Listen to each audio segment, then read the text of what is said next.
सनअतुनि मां ख़ारिज थींदड़ ॿाड़ो ऐं गदिलो पाणी साफ़ करे मुल्क में पाणीअ जी खोट खे मुंहुं ॾेई सघिजे थो।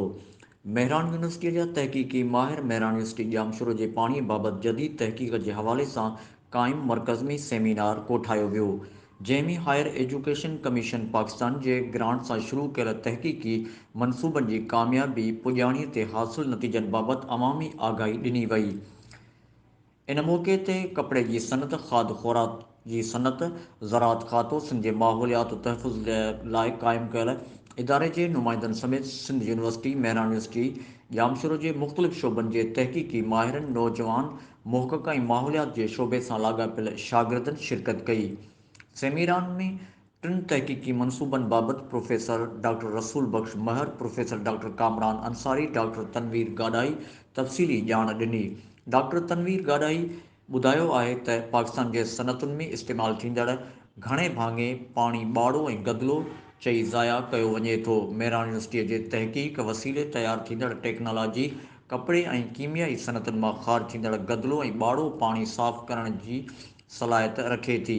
सेमिनार में उन टेक्नोलॉजीअ खे तवानाईअ जे तौरु जनरेटर, टरबाइन, बॉयलर मां ख़ारिज थींदड़ गर्मी पद सां हलाइण जो तरीक़ो पिणु ॿुधायो वियो।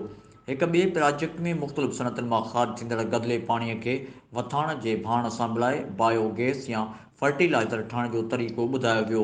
इन हवाले सां मेहरान यूनिवर्सिटीअ पारां थींदड़ साइंसी तहक़ीक़ जो तरीक़ेकार ऐं उन्हनि मां हासिल थींदड़ नतीजनि बाबति तफ़सीली ॼाण ॾिनी वई। माहिरनि जो चवणु आहे त मेहरान यूनिवर्सिटीअ जे वाटर सेंटर में हलंदड़ तहक़ीक़ी मंसूबे तहत सिंधु दरिया जे पाणीअ जे क्वालिटी मॉनिटरिंग पिणु थी रही आहे। 3 सालनि ते मुश्तमिल हिन मंसूबे दौरान मुख़्तलिफ़ बैराजनि, बंदनि, कैनालनि, डैमनि तां नमूना हासिल कया वेंदा त जीअं दरिया जे पाणीअ में मौजूदु गदिलाण ऐं सनअत लाइ हाञेकार जुज़नि बाबति साइंसी ॼाण हासिल करे सघिजे।